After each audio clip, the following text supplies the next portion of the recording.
Magandang araw po sa inyong lahat. Ako po ang inyong Midnight CJ, ang muling maghahatid ng isang magandang kwento. Ang kwento po natin sa araw na ito ay sesentro sa kwento ng magkasintahang si Jared at si Janelle.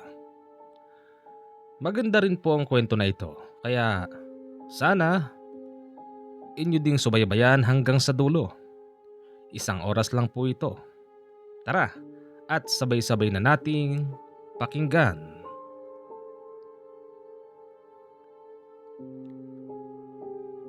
Alam mo, Jared, hindi kita pinag-aral. Binigyan ng maayos na buhay para pumatol lang sa isang bakla. Kaya naman pala, lahat na lang ng anak ng mga panyero ko, tinatanggihan mo kasi bakla ka rin pala, Jared. Papa, hanggang kailan niyo ba ako gaganyanin?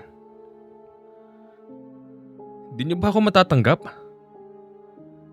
Kung ganito ako, Papa, tanggapin niyo na lang. Anak niyo pa rin ako. Anak? Ha! Wala akong anak na bakla. Hindi kita kailanman matatanggap. Hala, sige. Lumayas ka, Jared. Lumayas ka! Lalayas talaga ako, Papa. Kaya ko naman nang tumayo sa sarili kong pa eh. Kung ganon, ano pang ginagawa mo rito? Lumayas ka na! Alas! Isama mo na yung baklang yan! Papa, aalis na po kami. Ha! Huwag ka nang magpaalam. Lumayas nga sila Jared at si Janelle sa malaking bahay ng papa ni Jared. Babe, saan na tayo ngayon pupunta? Huwag kang mag-alala, babe. Naisip ko naman na to na mangyayari balang araw. Nasisiguro kong hindi ako matatanggap ni Papa. Salamat, babe, ha, kasi kahit na ganito ko, ipinaglaban mo ko sa family mo. Pero babe, napansin mo ba? Si Mama, di man lang kumikibo. Sa palagay ko, babe, boto sa atin yung mama mo. Hindi bale. Kakausapin ko si Mama. Tiyempuhan ko pag alis ni Papa. Saan tayo ngayon pupunta? Doon muna tayo sa nabili kong sityo. Nabili mong sityo? Ano yun? Sityo? Yung bang isang maliit na pamayanan. Talaga? May nabili ka nun, babe? Bakit di mo sinasabi sa akin? Babe, surprise ko sana sa iyo yun eh. Kaya lang, di na mangyayari. Pero ganun din naman yun, di ba? Darating din naman ang araw na malalaman mong meron akong biniling sityo. Babe, gano'ng kalawang yon? Tsaka isa pa? May mga tao ba doon? Oo. May mga tao doon, babe. Katunayan, lahat ng tao doon, magiging tauhan ko.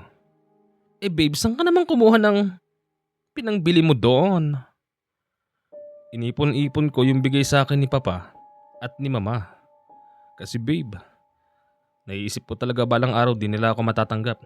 Kaya, imbis na ipangwalwal ko yung pera, inipon ko na lang, pambili ng lupain. Tsaka isa pa, babe, doon sa City Umpok, maraming hanap buhay doon. Talaga? Naku babe, pasensya ka na, hindi ako pamilyar sa mga ganyan eh. Huwag ka mag-alala, kung saan ka man babe, sasamahan kita. Salamat babe kung ganun. Maya-maya pa huminto na sila. Natapat sila sa isang kubo na hindi mabilang. Hindi kasi tanaw hanggang dulo yung dami. Ayon kay Jared, ito na raw yung Sitio Umpok na nabili niya 1 taon na ang nakalipas. Ito na yun babe, ang dami palang mga tao rito. Hanggang saan yan? Hanggang dun yan babe. Medyo malawang din. Tara. Ayun pala si Mang Toto eh. Magandang gabi sa'yo, bossing. Magandang gabi rin ho. Napasyal po kayo. Mang Toto, yun po bang pinagagawa kong kubo sa inyo? Gawa na ho ba? Para meron ako matutuluyan kapag pupunta ako rito. Bossing, gawa na po. Tuloy po kayo. Salamat ho. Kamusta naman ho mga tao rito? Mabuti. Alam mo, bossing, matutuwa ang mga tao rito kapag ka nalaman nilang nandito ka. Talaga ho. Oo, bossing. Pagpunta nila sa bagong gawang kubo, talaga namang napakahusay ng pagkakagawa. Malinis pati loob at kumpleto na rin ng mga gamit. Babe, parang feeling ko ang sarap matulog dito. Oo babe, masarap talaga matulog dito. Ang sarap ng hangin. Napaka-press. Mag-enjoy ka lang dyan babe. Siya nga pala, anong kakainin natin? Mang Toto, ano ho bang nakahandang kakainin dyan? Bossing, kanina, nakadali kami ng isang mahilab-hilab na baboy ramo. Baboy ramo? Kinakain ba yun, Mang Toto? Kinakain yun, madam. Babe, kung ano meron, pasalamatan natin. Tsaka isa pa, libre na yun. Sa bagay. Boss Jared, pwede ba tayo mag-usap ng sarilinan?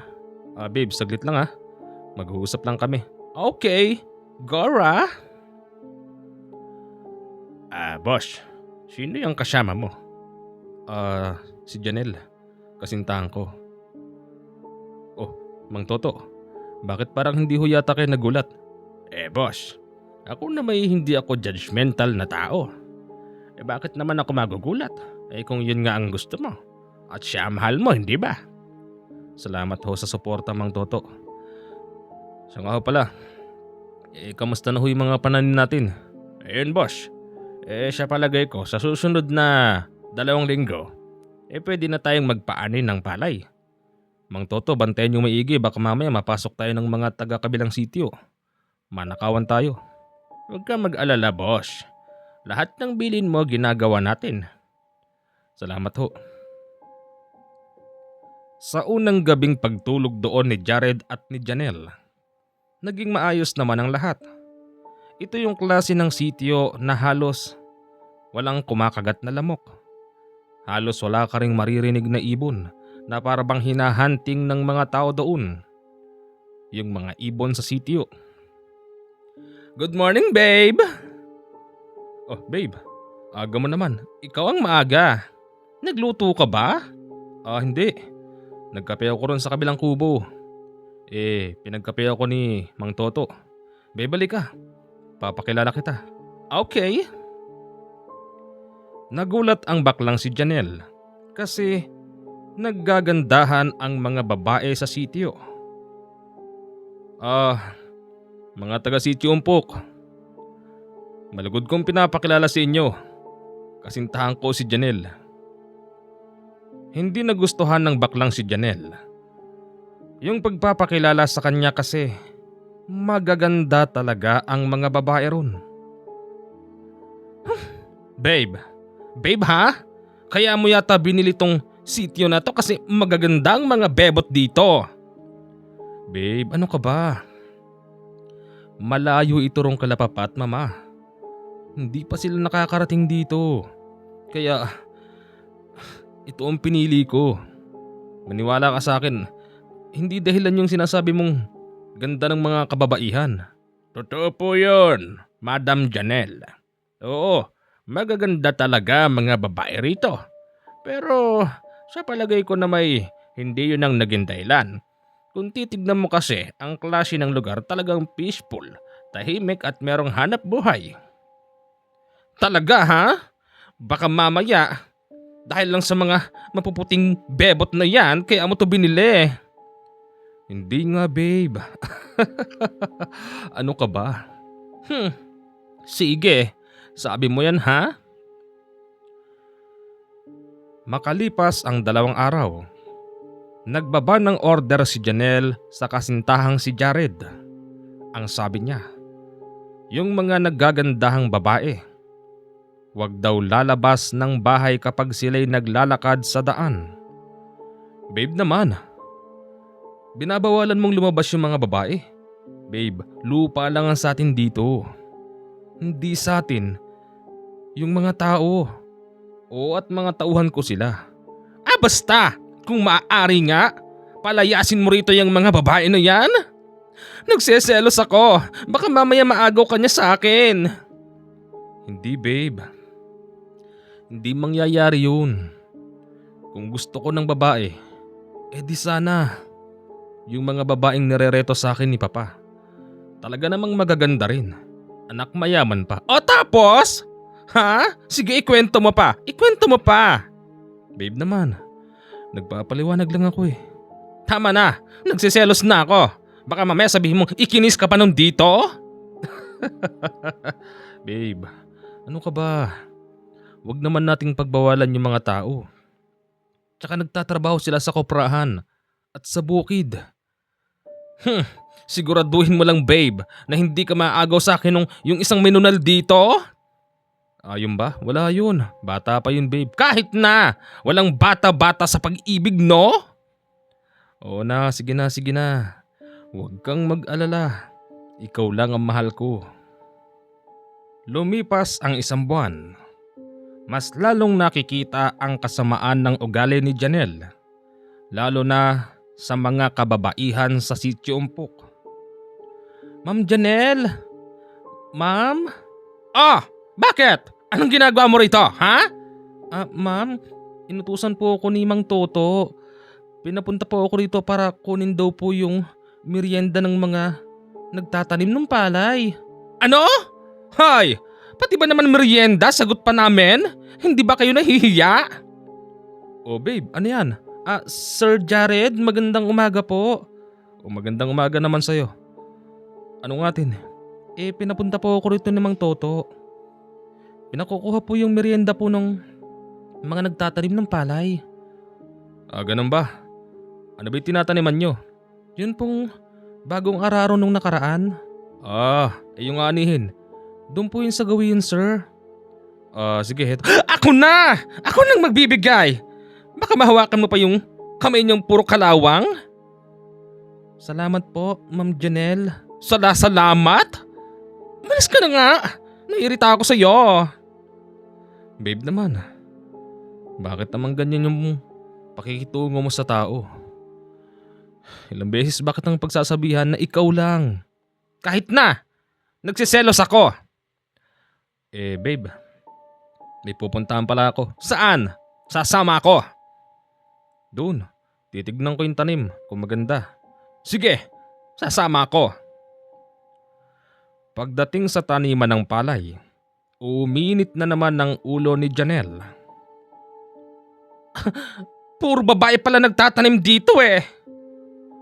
Babe, nakabukod ng babae sa mga lalaki. Ayun yung mga lalaki, heto yung mga babae. Bakit? Para saan yan? Patakaran ko rito yan babe. Okay? Ganun ba? Hoy, di ba ikaw yung kumuha ng pangmerienda kanina? Ang pangit ng tanim mo. Nakabagsak. Ang lalayo ng pagitan. Ganyan po kasi ang sabi ni Mang Toto. Kailangan po malalayo ang pagitan para manganganak ng manganganak yung palay. Ganon? Yung palay nanganganak ano yung tao? Babe naman eh. Tama na yan. Huwag mo nang pagalitan yung babae. Tara, doon tayo sa kabila. Sige! Pagpunta sa kabila, purong kalalakihan naman. Bossing! Magandang umaga, Bossing. Good morning ho, Mang Toto. Nadala na ho ba rito yung pangmerienda? Bossing, nadala na kanina. Mang Toto, pakisabi naman ho dun sa nauuna, masyado yatang malalayo yung pagitan ng tanim niya. Sige pa, Bossing.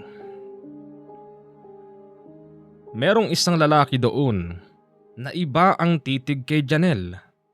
Napansin yon ni Jared pero hindi na lang niya pinansin. Balik ka na. Bakit? Gusto ko pa silang panoorin magtanim. Halika na sinabi. Okay, ba't nagagalit ka? Pagdating sa bahay, Ang sabi ni Jared, kanina raw nakatingin sa kanya yung isang lalaking hindi makita yung muka. Kasi nakatakip yon gamit ang damit tapos may malapad na sombrero. Nakita mo yung lalaki rong kanina? Titig na titig sa'yo. Oh, tapos? Anong gagawin ko? Anong gagawin mo? Ikaw naman. Parang gustong gusto mo pa. Anong gagawa ko kung nakatingin siya sa akin? Teka. Huwag mo sabihing nagseselos ka. Ha? Ako? Hindi ah. Bakit ako magsiselos? Hindi ako magsiselos, ang sa akin lang, di ko gusto yung tingin niya sa'yo kanina. Para bang nanghuhubad eh. Ay taray! Nanghuhubad? Oo nga, kakainis. Pagsapit ng hapon, dumating ang mga manananim ng palay. Dahil swelduhan na at hawak ni Jared at ni Janelle yung pera. Bossing, magandang umaga. Ay, hapon pala. Mang Toto, hapon na po. Kaya nga swelduhan eh. Nandito kami para sa sweldo. Babe, pakibigay na nga yung... Oh, heto! Magsigsialis na kayo ha? Lalo ka na babae ka. Dapat di ka na nagpunta rito. Dapat dumiretso ka na umuwi sa inyo kasi ang putik-putik mo. Babe naman. Huwag ka namang ganyan. Ha? Kakainis! Pagsapit ng gabi, oras na naman ng paglalambingan. Babe, huwag dyan. Nakikiliti ako dyan. Babe naman, dati ko na tong ginagawa. Basta may kiliti ako dyan, babe. Oh, may tao? May ni-expect ka bang bisita? Hoy, sandali lang. Kung makakatok, kala mo sisirain yung pinto? Sandali lang, sino ba yan? Pagbukas ng pintuan, wala namang tao. Kaya't pumasok muli ang magjowa sa loob. Maya-maya pa, nariyan na naman yung kumakatok tapos mas malakas pa. Kakainis naman oh. Sino ba yun? Ako nga! Lalabasin ko yan! Pagbukas ni Janelle ng pintuan, imbis na galit, sigaw at takot ang naramdaman niya. Aswang! Mabilis naman tumakbo ang kanyang kasintahan. Asan? Asan ang aswang? Nandiyan kanina. Ang laki ng ipin niya. Mapula yung mata. Kapangit niya, babe. Kapangit niya. Halika na nga rito. Anong aswang sinasabi mo? Hindi totoo mga aswang, babe. Baho! Kinabukasan sinumbong nila kay Mang Toto ang nakita ni Janelle. Maging si Mang Toto hindi makapaniwala. Mang Toto, aswang nga raw po yung nakita ni Janelle. Imposible naman yun, boss. Paano nagkaroon ng aswang dito? Kung may aswang mo nun, malamang doon yun sa kabilang baryo. Mang Toto, hindi po kami nagbibiro at hindi po kami nakikipagbiroan. Matanong nga lang ho, simula ho ba nang mabili ko tong sityo na to kilala niyo pa ba lahat ng nakatira dito? Oo naman, wala namang bagong mukha rito maliban sa inyo. Ganun ho ba? Pero Mang Toto, pwede bang ipahalera mo lahat ng tao? Kakausapin ko lang. Sige. Nakahalera ang lahat ng tao, maging ang mga bata.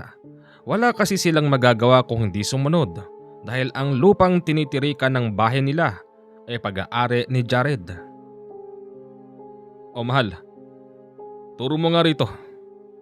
Sino ba yung aswang na sinasabi mo? Teka, iisa-isahin ko mga yan. Natapos niya hanggang dulo yung pila. Ni isa sa mga ito wala siyang mamukaan. Wala naman pala Anong gagawin natin? Ibig sabihin nun, Mang Toto, hindi taga rito yung aswang na yun. Mang Toto, gusto ko sabihin mo sa lahat ng mga kalalakihan dito, kapag gabi, magbantay At yung makikitang kahina-hinalang galaw, kinakailangan, alam nyo na. Sige ho, wala naman problema. Pagsapit ng dilim, lahat ng kalalakihan alerto sa pagbabantay. Maya-maya pa isa sa taga roon ay merong namataan. Bagong muka at hindi taga roon. Agad nilang inaresto ang bagong muka na yon. Nakahubad, pawis-pawis, tapos may sugat. Boss Jared! Boss Jared! Ito ho ang pinagbibintangang aswang. Ikaw? Hindi po! Hindi po ako aswang! Maniwala po kayo sa akin! Sige, kung yan talaga ang pinagbibintangang aswang, sintensyahan na yan.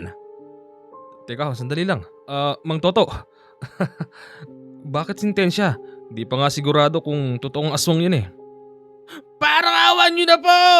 Hindi po talaga ako aswang! Hindi po ako taga rito po! Naligaw lang po ako dito! Saglit lang. Halika nga rito. Hindi ka ba talaga aswang? Hindi po!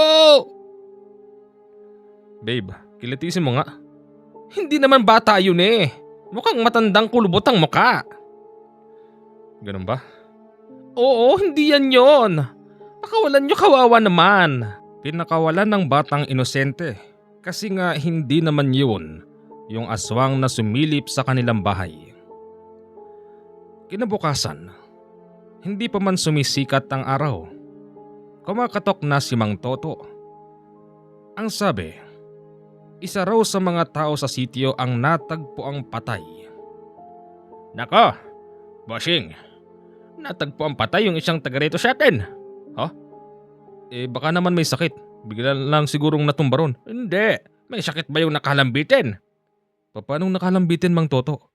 Nakahalambitin? Wakwakan kan. Ano? Ano? Wakwakan kan? Sino namang gagawa nun? Yun nga pa ang palaisipan. Tara ho at silipin po ninyo. Pagdating doon, iniiyakan na ito ng mga mahal niya sa buhay. Ang sabi noon ni Jared, tumawag ng pulis. Pero tumutol dito si Mang Toto at ang mga tao doon. Boss naman, anong pulis? Hindi uso ang pulis dito. Mang Toto, para humaimbestigahan. Tsaka, sino bang gagawa niyan? Baka aswang! Aswang! Babe, puro ka na lang aswang eh. Yun din ang suspetsa ko, boss. Hindi ito gagawin ng matinong tao. Baka naman ho tayo napasukan na ng masamang tao. Imposible yung sinasabi mo, Boss Jared. Nakabantay kami gabi-gabi. Kung nakabantay ho kayo, paano nangyari yan? Di nyo man lang nakita kung sinong gumawa niyan. Boss Jared, nire-respeto po namin kayo. Sana naman po, irespeto nyo rin ang opinion namin. Huwag ho kayong mag-alala. Dito sa Sitio Umpok, kami ho ang nagsisilbing bantay. At kung sino man ang may gawa nito, sisiguruhin po namin na mabibigyan ng hustisya ang pamilya nito.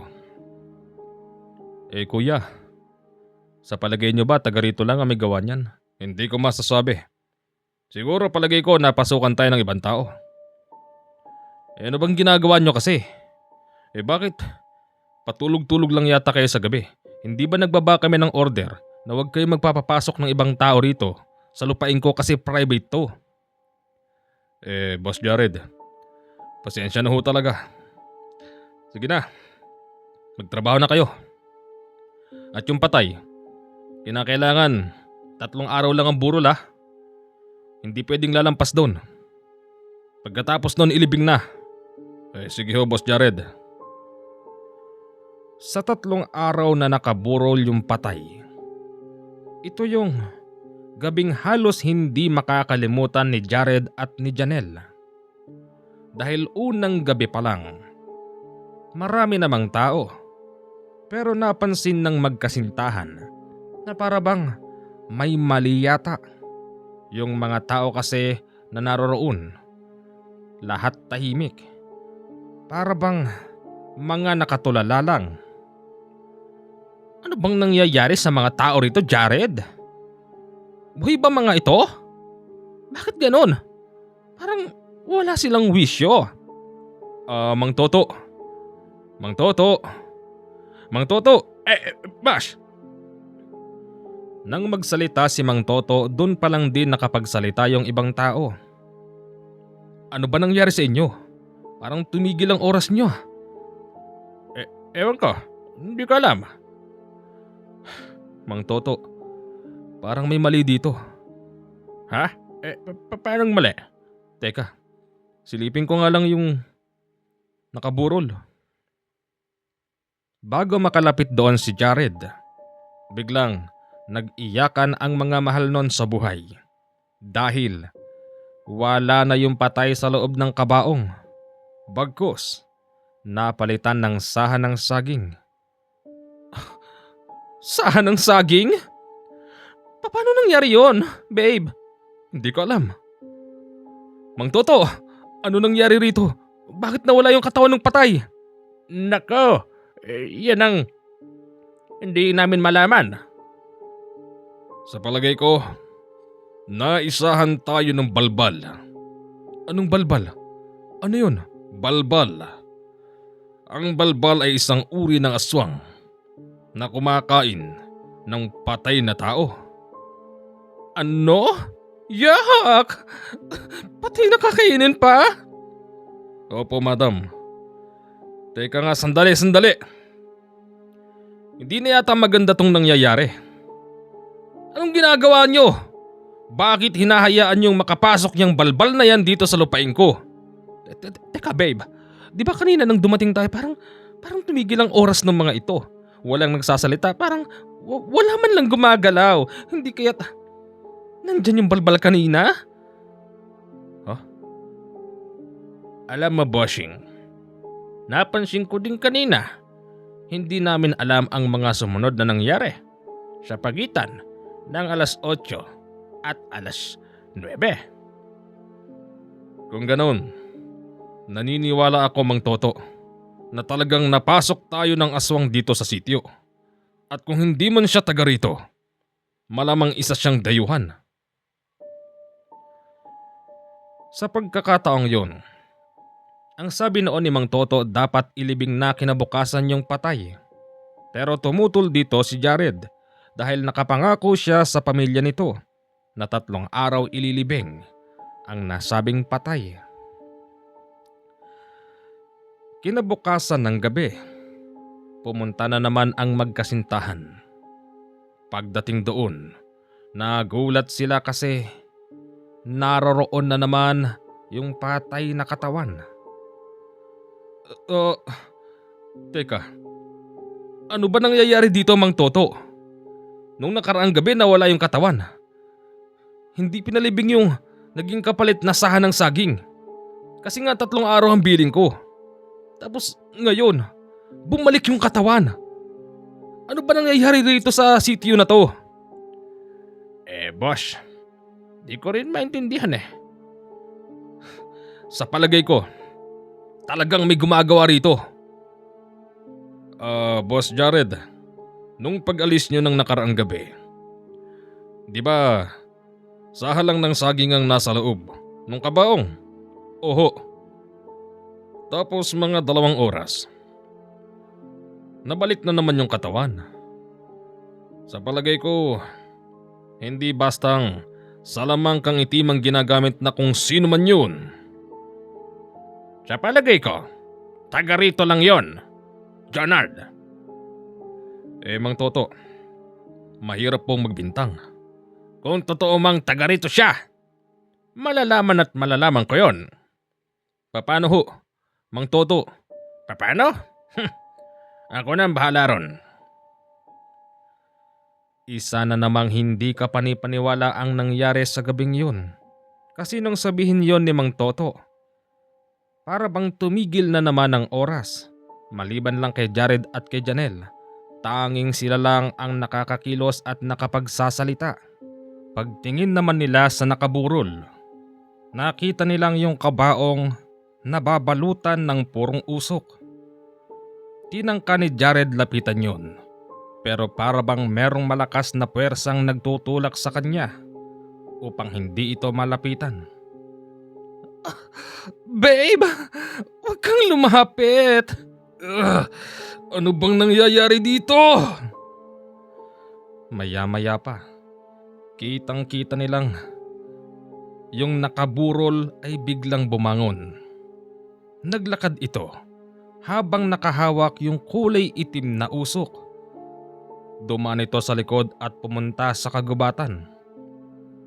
Doon palang nakagalaw yung mga taong nakikiramay at nang muli nilang silipin, yung nakaburol, saha na naman ng saging ang nakalagay.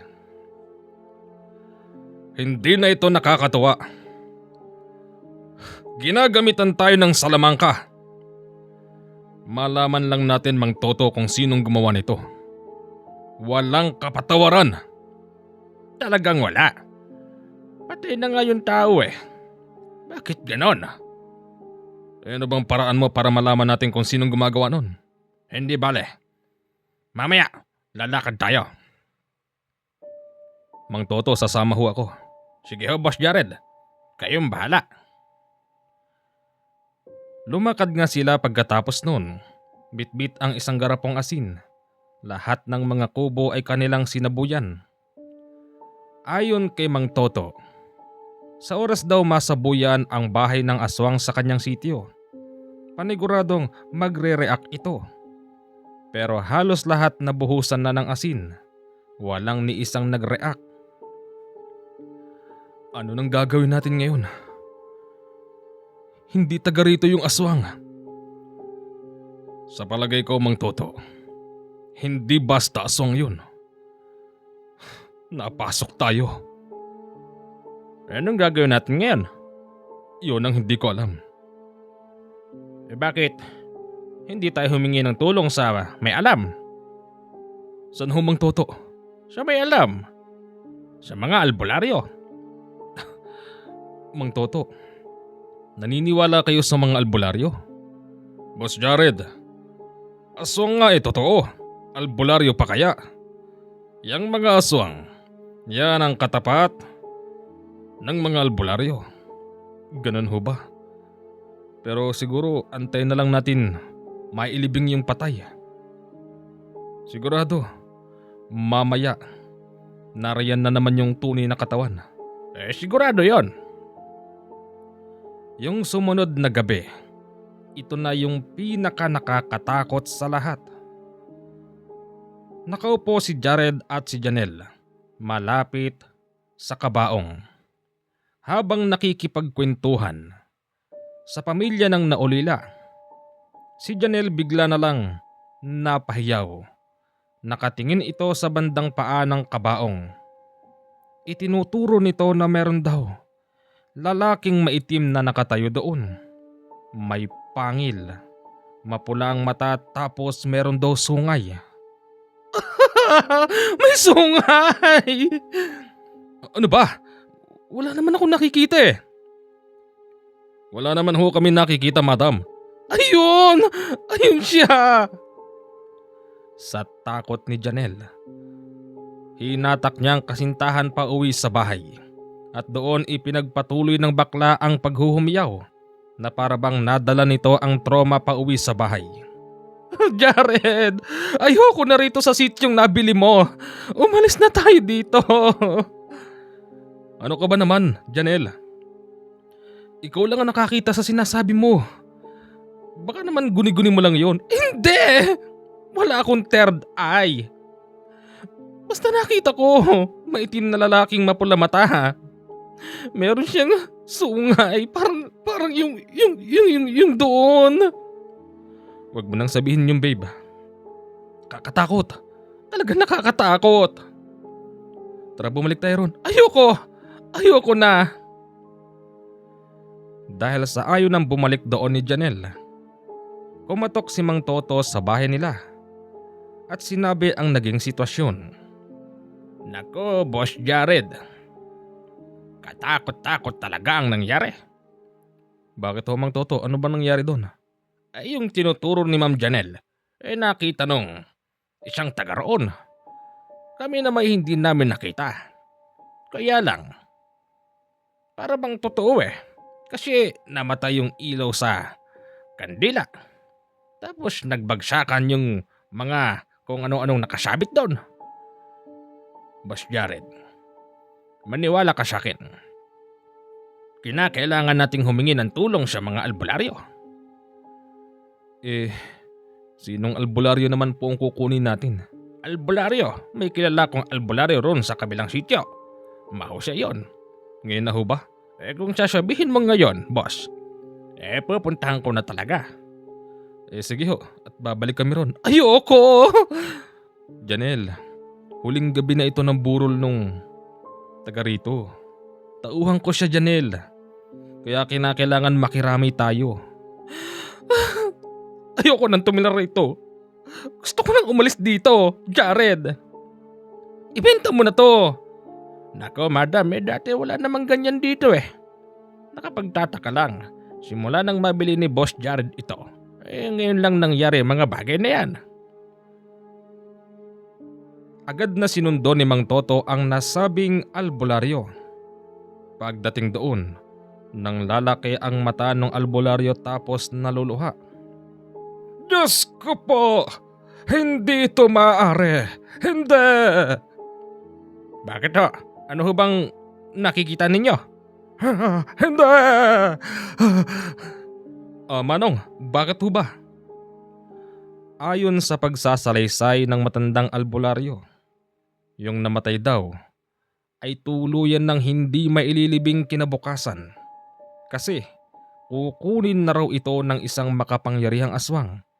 Tapos gagamitin daw ang katawan nung namatay para guluhin ng lahat ng tao doon. Para sila'y palayasin at nang sa ganun, yung lupa ng sityo na yun ay maging sa kanila. Dagdag pa ng albularyong matanda, hindi lang daw ang nakaburol ang kukunin nito.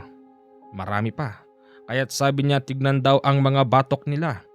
Lalo na sa mga kababaihang natatakpan ng buhok ang batok. At baka meron na raw silang marka.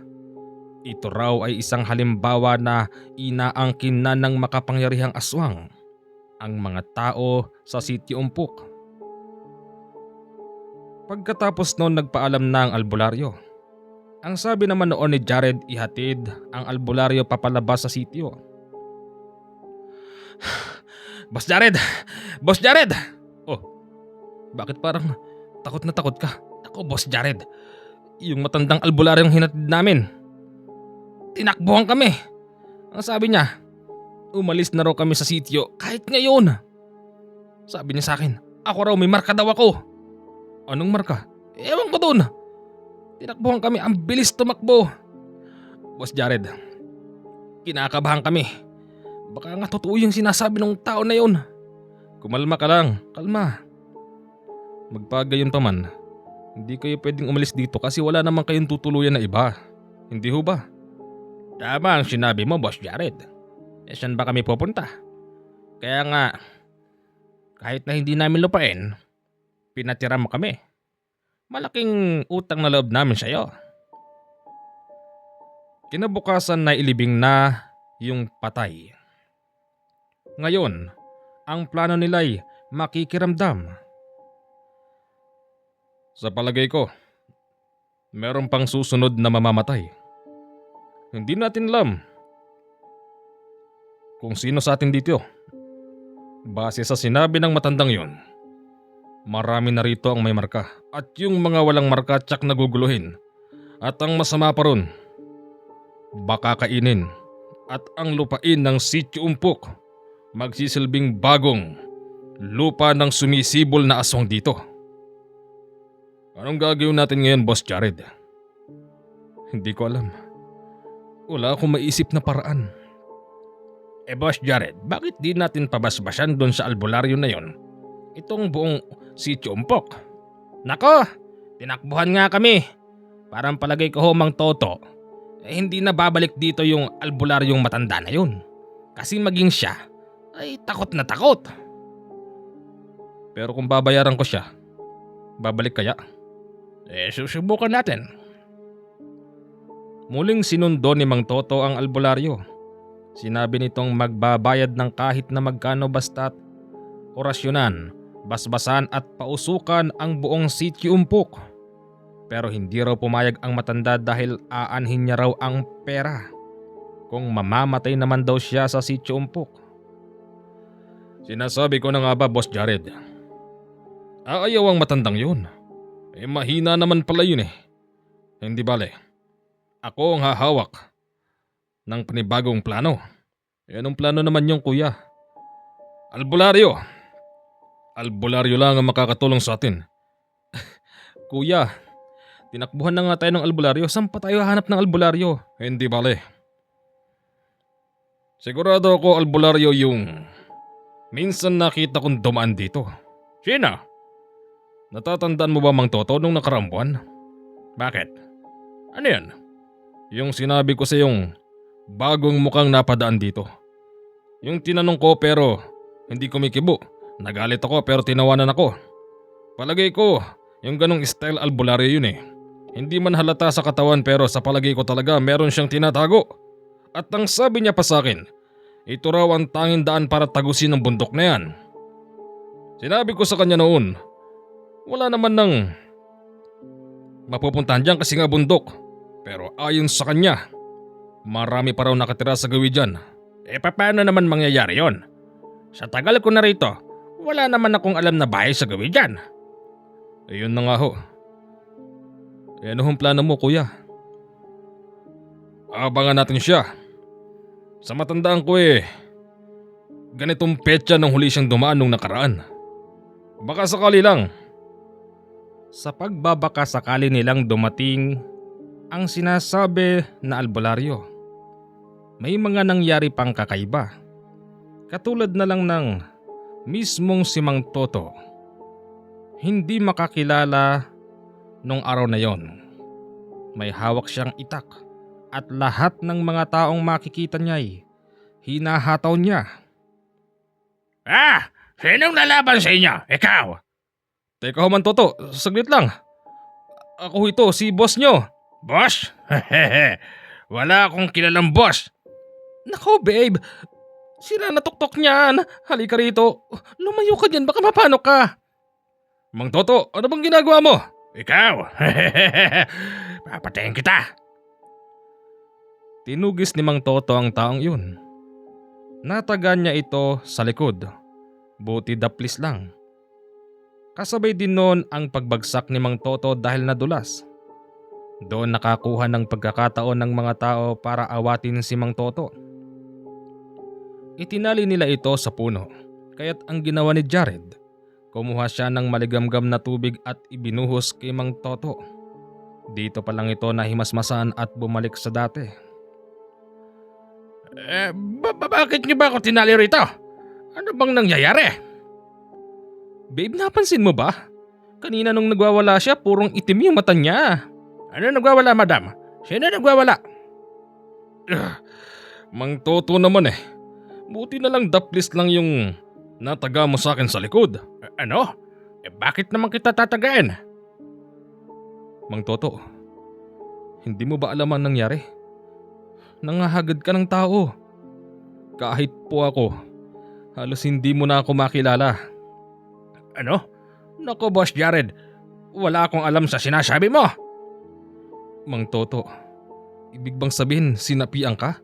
Siguro di ka alam. Nung una hindi makapaniwala si Mang Toto sa nangyari. Pero halos lahat ng mga taong nakasaksi ang siyang nagpapatunay na nanghahagad ng itak si Mang Toto. Mang Toto, hindi na ako magpapagamot. Okay lang to, hindi naman malalim tong sugat ko Naku, pasensya ka na talaga, hindi ko alam. Mang Toto, saka ba kasi huling nanggaling? Doon sa bahay. Wala silang makita kung saan ba nakuha ni Mang Toto kung bakit siya naggaganon. Basta't blanko sila sa pangyayari.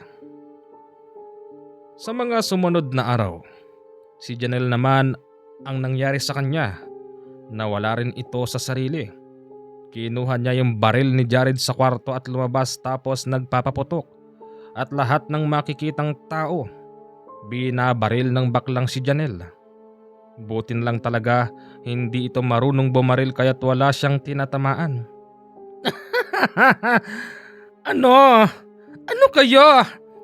Lumabas kayo! Akala niyo siguro makapagtatago kayo dyan? Ano? Labas!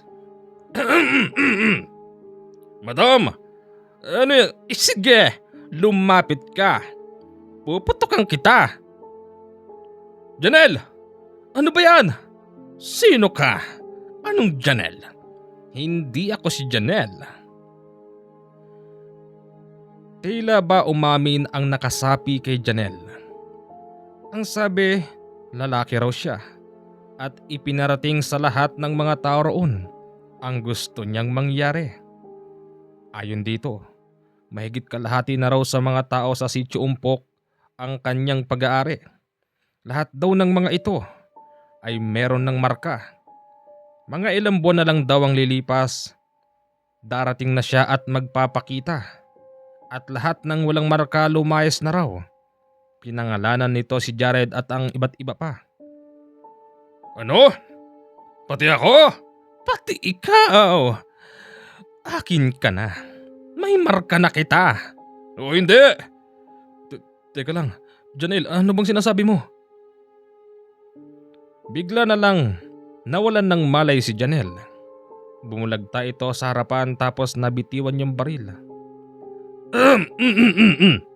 Ako naman pala rito. Dadaling ko siya sa bahay ko. Hindi na ho. Doon na lang ho sa bahay ko. Kasintahan ko siya eh. Sige boss, mag-iingat ka sa kanya. Babe? Ano bang ginawa ko? Bakit puro ko putik? Babe, kinuha mo yung baril ko. Bigla kang namaril sa labas. Hindi mo ba alam yung ginagawa mo? Hindi. Wala talaga akong alam. Basta ang huling naalala ko, naliligo ako, hindi ba? Oo, tapos paglabas mo, galit ka na. Kinuha mo yung baril ko tsaka namaril ka sa labas. Ano? Babe, ano pa huling naalala mo? Nung naliligo ako, babe, may narinig akong nagsasalita sa ulo ko. Nakakatakot siya, babe. Umalis na tayo rito. Baka mamaya o bukas ikaw naman ang sapian noon. Iginayak na ni Jared ang lahat ng mga damit niya. Pinagbilin kay Mang Toto ang lahat ng pananim at sinabihan na walang aalis sa Sitio Umpok kasi hindi naman sila pinapalayas ni Jared. Mang Toto, aalis na ho kami rito ni Janelle. Sa aking palagay kami talaga ang dahilan kung bakit biglang nagkakaganto mga tao rito. Kayo na rin ang nagsabi noon. Wala namang ganyan dito eh. Pero nang dumating kami, Mang Toto, nagkanda, leche-leche na. Boss, siya naman kayo pupunta. Bahala na ho. Basta babalik ako rito kapag malapit na nating anihin yung palay. Sige boss. Teka lang! Bakit ho? Sino yung tao na yun? Teka, parang pamilyar sa akin. Hoy, baka yan yung sinasabi mo na yung dumadaan na lalaki. Sa palagay ko nga, kaibigan! Kaibigan! Nilapitan nila yung taong dumaraan at kinausap naman ng maayos. Kaibigan, saan ka pupunta? Huwag mo sabihin pupunta mo na naman yung bundok. Kaibigan, sino ka ba talaga? Parang napakatalinhaga mong tao. Nung huli tayo nagkita, sabi mo pupunta ka sa bundok at meron kang pupuntang baryo dyan. Wala namang baryo sa lugar na yan. Meron po. Diyan sa taas niyan, hindi nyo makikita na may baryo dyan. Dinadalaw ko yung mga taong aswang dyan. Nagtinginan sila nang sabihin yon ng lalaki. Nang lalaki rin ang mata ng mga ito kasi paano nagkaroon ng baryo dyan at higit sa lahat, mga taong aswang daw ang nakatira. Kaibigan, Kung talagang may mga aswang dyan, ibig sabihin pala sila ang punot dulo ng dahilan kung bakit ang mga tao rito ay kakaiba nangyayari. Maging ako, sinapian ako eh. Kaibigan, albularyo ka ba? Mag-aanting ka ba? Sino ka ba? Albularyo po. Albularyo, dinadalaw mo kamo yung mga tao doon sa bundok na yan? Kahit na alam naming walang tao dyan? Ibig mo bang sabihin, ikaw lang ang nakakaalam na may tao sa lugar na yan? Oo, may mga tao pa dyan. Teka, ano bang sinasabi niyong may nangyaring kakaiba rito sa Sitio Umpok? Kaibigan, nung namatay yung taong taga rito sa amin, kakaiba nangyayari. Parang may gumagamit ng itim na salamangka. Para bang pinatitigil niya ang oras. At ang masakit pa roon, may mga gabing nakikita naming sahan na lang ng saging ang nakalagay doon sa loob ng kabaong. Kaibigan, sa palagay ko ikaw lang ang makakatulong sa amin. Siya nga pala, yun ang boss namin, si Boss Jared at si Madam Janelle. Ay pogi! Albularyo ka ba? Tulungan mo naman kami. Sige na. Oy, babe. Ano ba? Pakapit-kapit ka pa dyan sa balikat ng lalaki. Bakit babe? Nagseselos ka ba? Ha? Ako? Hindi ah. Bakit naman ako magseselos? Sige ganito. Madali lang natin malalaman kung sino bang gumagawa niyan. Hayaan niyo muna akong dumaan. Pupunta muna ako sa bundok. Sumama si Jared doon sa taong yun. Habang naglalakad sila, nagpakilala ito sa kanya. Kaibigan, ako nga pala si Nolesto. Isang albularyo. Tagagitnang Luzon. Kaibigan, ako naman si Jared. Itong sityo na to, ako ang nagmamay-ari dito. Halika, sana hindi ka mapagod sa pakakyat. Hindi naman ho siguro. Hindi nila namalayan. Sumusunod din pala ang ibang mga tao. Teka, hindi ba sila Mang Toto yun? Mang Toto! Bakit ho kayo nagtatago dyan? Aliho kayo rito! Kung gusto nyong sumama, sabay-sabay na ho tayo para malaman nyo na rin kung ano ba talagang meron dyan sa bundok na yan. Sige Boss Jared, papunta na kami. Mula roon sa ibaba ng Sitio Umpok, umakyat sila. Halos 1 oras nilang nilalakad ang loob ng kabundukan. Si Mang Toto sumuko na dahil hindi na nito kaya pang humakbang. Maging si Boss Jared hirap na hirap at ang iba pa. Hindi ako makapaniwala. Totoo bang may mga tao pa rito sa bundok na ito? Dito ako pinanganak pero hindi ko lubos akalain na may tao pala dyan. Meron. Huwag kayong sumuko. Malapit na ho tayo. Sige. Nang marating nila yung sinasabi ni Kanole, gulat na gulat sila dahil totoo nga. May mga kubo pa roon. Teka lang, Nole. Totoo ba yung sinabi mong aswang ang mga tao rito? Totoo. Talaga? Oo. May lumapit sa kanilang isang matandang lalaki. Sa palagay nila noon, sobra na sa 1 siglo ang buhay ng matandang yun. Naiyak pa ito nang makita si Kanole na parabang iyak tawa ang nangyari sa matandang yun. Mabuti at dumating ka. Hindi na namin malaman ang gagawin namin, Kanole. Bakit ho? Si Baldon. Ang ginagawa ni Baldon, nagteterorista siya. Ano? Anong nagteterorista? Nagre-rebelde siya. Diyan sa Sitio Umpok, may pinatay siyang tao diyan. Dito nila labis na naunawaan na yung pumatay sa isang taga Sitio Umpok, isang gabunang may pangalan na Baldon. Kung ganoon, siya ang pumatay sa isang kasityo natin, Mang Toto. Oo nga. Nasaan ang Baldon na yan? Nasaan siya? Hindi namin alam. At ang pagkakaalam pa namin, mahigit kalahati dyan sa sityong yan minarkahan na ni Baldon. Tumiwalag siya sa amin, Kanole. Gusto niyang magtayo ng sarili niyang hukbo. Ang sabi niya ay gagamitin niya ang mga tao sa Sichumpok para ipanglaban sa'yo. Ganun ba? Kaya naman pala nung huling punta ko rito, hindi humarap sa akin ang gabunang si Baldon. Meron pala siyang iniisip na hindi maganda. Sino rito? Ang anak at asawa ni Baldon. Wala, Kanole. Inalis na rin niya ang pamilya niya rito. Pero umuwi pa ba siya rito? Oo, kagabi lang. Nandito siya.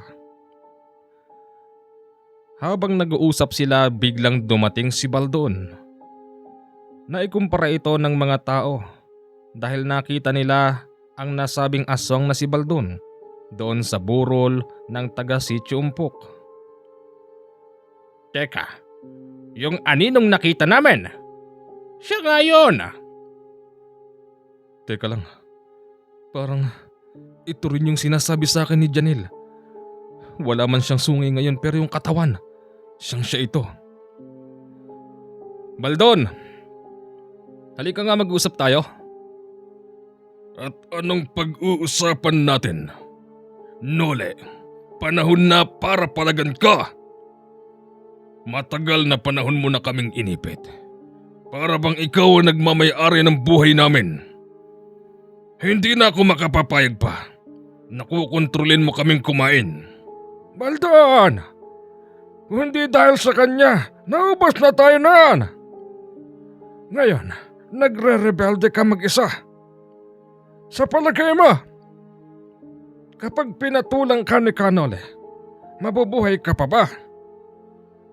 Kung sakali mang dumating ang pagkakataong kami maglaban, sisiguruhin ko siya ang mamamatay. Lalo na ngayon marami ako nakuhang kakaibang kapangyarihan. Kapangyarihan ba, Baldon? Kaya ba nagagawa mong patigilin ng mga tao sa Sitio Umpok? Kaya ba kaya mong gawing isang kulay itim na usok ang katawan mo? Yun ba ang pinagmamalaki mo? At anong ginawa mo sa katawan nung namatay? Ha, Baldon? Kinain ko! Ano? Hindi ko akalain na aabot ka sa ganyang, Baldon. Kasalanan mo ito, Nolesto. Kasalanan mo! Ngayon, meron palang mga taga-Sitio Umpok dito. Dalawa sa mga ito ay pag-aari ko na. Nagtinginan ang mga taga Sitio Umpok na tila ba naguguluhan. Ako ba? Pag-aari mo ako? Kaya pala nung minsan sinapian mo ako. Muntik na akong makapatay ng dahil sa'yo. Iba yung tapang ni Mang Toto nung oras na yon. Hinamon niya ng tagaan ang gabunang si Baldon. Ganon din yung iba. Tatlo kami laban sa'yo. Kung sinasabi mong pag-aari mo kami, hindi kami makapapayag. Di rin ako papayag. Pag napatay kitang gabunan ka, sigurado tanggal na yung markang sinasabi mo. Saan ba kasi nakalagay yon?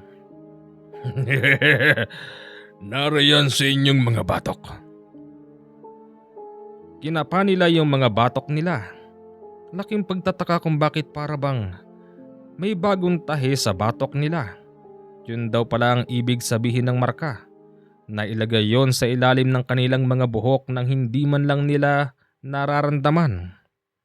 Nang dahil doon, lumabas ang galit ng mga taga Sitio Umpok at pinagtulong-tulungan ang aswang na si Baldon. Ang problema, tunay nga palang nakakuha siya ng ibang kakayanan, kaya't inawat sila ni Kanole dahil lalo lang nilang inilulubog ang kanilang sarili. Bakit mo kami pinigilan? Nole, bakit mo pinigilan yung mga tao? Makinig kayo sa akin, hindi siya basta aswang. Yung ginawa niya, meron siyang ginagamit.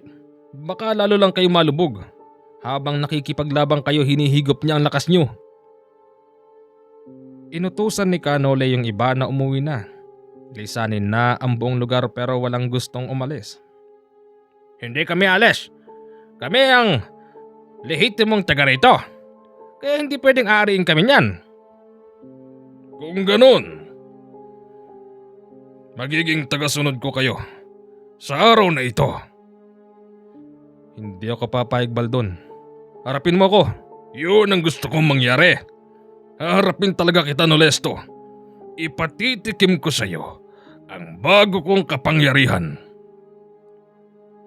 Malakas man ang loob ni Baldon dahil sa kakaibang kakayanan nito na nakuha niya raw doon sa ilalim. Nilabanan niya si Kanole pero hindi pa rin sasapat ang lahat ng yun. Nakita nilang si Baldon ay nagpalit ng itsura. Kung ano ang deskripsyon ng sinabi noon ni Janelle sa kanyang mga nakita, ganon na ganon ang nakita nila ng oras na yun. Meron siyang maliit na sungay sa gitna ng ulo. Natakot ang mga tao kaya't nagsigsitago sila sa nakabuwal na puno. Ano ka, Nolesto? Harapin mo ko! Hindi pa rin uubra yan, Baldon. Gagamitan lang kita ng Antigo di San Benito ko.